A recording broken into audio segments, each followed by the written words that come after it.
Olá, meus caros, né? Sejam todos muito bem-vindos, né? Aqui um vídeo um pouco diferente, né? Professor Bruno Smolarek Dias aqui com vocês, para a gente conversar um pouco hoje, né? Com relação a um conteúdo que não é muito usual, né? De vocês conversarem em sala de aula, apesar de que nós temos várias disciplinas que tratam dele, mas que a gente ouve muito falar dele fora da sala de aula, mas não tanto dentro da sala de aula, né? Vamos falar um pouquinho sobre processos de globalização e vamos falar um pouquinho também com relação à política internacional. Bom, primeira coisa quando a gente vai falar, né, com relação a processos de globalização, a gente sempre pensa e sempre lembra muito, né, da figura do professor Ulrich Beck, né? O professor Ulrich Beck, né, ele tem uma frase que ficou famosa, que ele diz assim, olha, tentar dar um conceito para a globalização é quase como tentar pregar um pudim na parede. É algo extremamente complicado. Por quê? Porque a globalização é um resultado de uma situação. E por isso que, em vários momentos, a gente acaba chamando de processos de globalização, mas não a globalização como um fenômeno isolado, como um ponto único dentro de uma curva ou de uma situação. Vejamos só. Olha lá. Com a expansão territorial, que começa lá, né, na Idade Média, descobrimento do Brasil, né, e aquelas coisas todas, descobrimento da América, expansão territorial, a busca de novos territórios, a gente tem, né, uma primeira expansão do conceito de mundo que até então existia. Porque o mundo, até aquele momento, era restrito, né, dentro da história, por nós estudada em grande maioria, com relação, né, a partes do Oriente Médio e Ásia, né, Israel e assim consequentemente, e a Europa, né, e muito pouco do norte da África, por exemplo, do Egito. No entanto, a gente não tem muito contato com relação à história americana pré-colonização, a história indígena, o Império Maia, Azteca, as grandes civilizações chinesa, Império Mongol de Kublai Khan, ou as expansões e as tentativas de expansão do Império Chinês e japonês, por exemplo. Então, vejam, né? A nossa história ela está muito condensada, muito limitada a uma fatia pequena de território. Quando a gente tem essa expansão durante a Idade Média, a gente começa a verificar que o mundo não se trata só daquilo, só daquele pedaço, né? Dentro da nossa cultura, da cultura que nós compartilhamos, a gente passa a entender que o mundo é o mundo todo, o globo terrestre, como a gente tem hoje. Primeira etapa cumprida, a gente precisa entender que, com o passar do tempo, né, essas histórias, essas situações acabaram se entrelaçando numa rede de conexões. Como assim? Bom, vocês estudaram história do Brasil e verificaram que durante um período a gente teve disputas territoriais no nosso país, primordialmente, vamos dar aí um exemplo, o estado de Pernambuco, que durante um tempo, né, esteve vinculado à coroa holandesa e não à coroa portuguesa, né? Expansão territorial, com Guerra do Paraguai, né, parte do que hoje é o estado do Paraná, né, veio propriamente através desse processo de expansão. Okay. Trazer para os dias de hoje. Né? Bom, se a gente tem uma rede de relações que faz com que, por exemplo, a história do Brasil era vinculada à história da Europa, né, durante o século XIX, por exemplo, com Napoleão Bonaparte, que fez com que a família imperial viesse para o Brasil, você precisa entender aquilo para entender o que aconteceu no Brasil. quando a gente tem um aumento tecnológico, quando a gente tem uma diminuição, né, das distâncias por viagens, a gente tem um melhoramento do trânsito de moedas e do trânsito de produtos, no final das contas, o mundo todo tornou-se um espaço único. E a partir do momento em que o mundo todo tornou-se um espaço único, nós passamos a ser afetados por situações e questões que acontecem no mundo todo. Muito difícil hoje em dia você dizer que algo que acontece do outro lado do mundo não vai categoricamente produzir nenhum efeito para você. Desculpem. Vamos dar aí um exemplo meio banal, mas válido. Já conseguem adivinhar qual é? Lembram quando surgiu o coronavírus na China? Em finais do ano de 19, dezembro de 19, a maioria das pessoas dizia, mas isso é um problema da China. Ninguém tem nada a ver com isso, isso não é problema meu. Vejam, em muito pouco tempo, tornou-se um problema do mundo inteiro. Por quê? Não só o vírus viaja para cá, como também afetações na rede de produção, por exemplo, de chips na China, prejudicou o abastecimento dos mercados nossos, mesmo depois da pandemia. Por quê? Porque você negociou aquilo que estava estocado, mas precisava voltar a produzir para poder vender. O voltar a produzir precisava que as pessoas, não no Brasil, na China, voltassem a trabalhar. E depois que elas voltassem a trabalhar na China, eu precisava que o navio conseguisse trazer da China até o Brasil para que ele pudesse ser usado nas linhas de montagem do Brasil. Vejam, hoje, quando a gente fala em globalização, a gente fala de processos globalizatórios exatamente por quê? Porque não é só uma questão econômica, não é só dinheiro, óbvio, né? O real brasileiro, ele é afetado por variações do dólar, por questões no mercado chinês, no mercado japonês, no mercado alemão, no mercado norte-americano. Claro. Agora, vejam, aspectos de comunicação, satélite, internet, 5G, celulares, tablets e assim, consequentemente, também estão intimamente conectados com o resto do mundo. Questões vinculadas, né, ao direito do trabalho, legislação trabalhista, né, a possibilidade de férias, recessos, paralisações, greves e assim, consequentemente, também estão vinculados a situações existentes no mundo inteiro. Vejam, as nossas relações de trabalho mudaram drasticamente em razão da possibilidade de teletrabalho, trabalho remoto e assim, consequentemente, e vejam, isso não é um fenômeno brasileiro, isso é um fenômeno global. Também as questões ambientais, né? Vide, né? As questões que aconteceram, por exemplo, em Fukushima com a energia nuclear, as discussões hoje com relação ao que acontece na Ucrânia, né?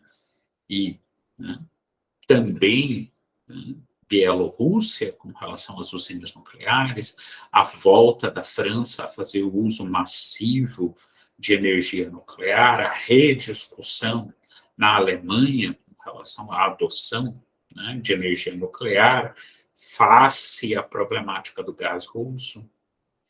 Então, quando a gente pensa hoje numa realidade, a gente pensa, né, numa realidade na qual né, nós estamos vinculados, interconectados, entrelaçados com pessoas de múltiplos outros lugares, múltiplas outras realidades. Nós somos afetados culturalmente e socialmente, por exemplo, pela música, pelos filmes, pelas séries, pelos conteúdos que vêm de outros espaços do mundo. Esse conjunto de coisas é o que resolveu se chamar de processo de globalização. Então, a primeira coisa que a gente precisa entender para poder responder um eventual questionamento em relação a isso é de que a globalização é um fenômeno, né, complexo, de que é um processo social, cultural, econômico, tecnológico, e assim, consequentemente, as coisas que acontecem no nosso mundinho afetam todas as pessoas do nosso mundinho. Ninguém mais é uma ilha, e a gente ouve de vez em quando vários discursos, né, de fechamento, de redução disso. Isso hoje percebe-se como um fenômeno sem volta. Não tem muito como dizer que isso vai acabar, que isso vai deixar de ser assim. Complexo e complicado mudar tantos anos, né, de especialização e, né, de uma caminhada social e cultural. É possível, né, não vou dizer que nunca vai acontecer, mas não é da hora para outra, com o poder de uma caneta. Tá? Bom, se a gente entende que o fenômeno globalizatório, né, que é essa situação desses processos de globalização, acontece desse jeito, a gente precisa também entender um pouco com relação à política internacional. A gente precisa entender um pouco sobre relações internacionais. Vejam só. Existe você, existem os grupos sociais nos quais você está inserido. Sua família, seu local de trabalho, seu local de estudo, sua cidade, sua instituição, seu estado, seu país, o mundo. Ok? Então, a gente tem aqui, desde o mundo até chegar em você, inúmeros grupamentos sociais, né, que vão, afetar aos outros, né, de maior ou menor escala, mas eles afetam uns aos outros. Uns mais, outros menos, mas afetam. Bom, se a gente entender que nós estamos vinculados, por exemplo, a um município, esse município está vinculado a um estado, e esse estado está vinculado a um país, né? Existem políticas que são nacionais, que vão afetar a realidade existente no meu município, no meu estado e vice-versa. Né? Então, eu tenho coisas que são possíveis de ser feitas e coisas que não são possíveis de ser feitas, e decisões tomadas em um acabam afetando os outros. Ponto pacífico. Bom, no fenômeno globalização, nos processos globalizatórios, os países se relacionam entre si. Né? E essa, né, forma de relacionamento é chamada de política internacional. Por que política internacional? Política, pessoal, é todo relacionamento que está vinculado a relações de poder. Então, as pessoas dão poder para os estados para que se relacionem com os outros estados através daquilo que a gente chama de política internacional. Esse relacionamento pode ser mais facilitado ou menos facilitado, óbvio, a depender de interesses comuns. Então, vejamos, um determinado país como o Brasil deseja se aproximar, né, da Europa para poder vender os produtos que ele fabrica e ter melhor acesso aos produtos fabricados pela Europa. Interesse em vender e em comprar, interesse em vender e em comprar aproximam os dois países, que fazem com que eles se relacionem. Quanto maior a identidade de interesses, maior, né, será o relacionamento. Então, se eu tenho um determinado país com o qual eu tenho um vínculo muito pequeno cultural, com o qual eu tenho uma aproximação social muito pequena, né, isso significa que eu vou ter relacionamentos esporádicos, menores e de menor monta. Então, vejamos, Não é que o Brasil não pode ter relacionamento com o Uzbequistão. Agora, muito provavelmente, o relacionamento do Brasil com o Uzbequistão vai ser muito menor do que o relacionamento do Brasil, por exemplo, com Portugal ou com a Argentina, com os quais a quantidade de interesses que provocam com que nós nos aproximemos é muito maior do que aquele que a gente tem com o Uzbequistão. Esse relacionamento é um relacionamento que, idealmente, no mundo das ideias, no mundo maravilhoso, ele é igualitário. O que significa dizer, por exemplo, que Serra Leoa equivale aos Estados Unidos na política internacional. Agora, o país mais rico e o país mais pobre do mundo não são iguais numa mesa de negociação. Como a gente disse, alguns relacionamentos e alguns sujeitos impactam mais do que outros, né? E aí fica muito claro de perceber, por exemplo, né, que uma negociação com os Estados Unidos é muito mais difícil do que uma negociação com Serra Leoa. Por quê? Porque em determinados momentos é capaz que o Brasil conseguisse impor a sua vontade, ou seja, ser mais duro na negociação com Serra Leoa do que com os Estados Unidos. Por quê? Porque nós temos mais interesse no que eles têm a oferecer. Nós estamos mais vinculados, né, ao que eles têm a oferecer. E o peso e o impacto dos Estados Unidos nas relações internacionais é, por óbvio, muito maior do que o de Serra Leoa. Sim?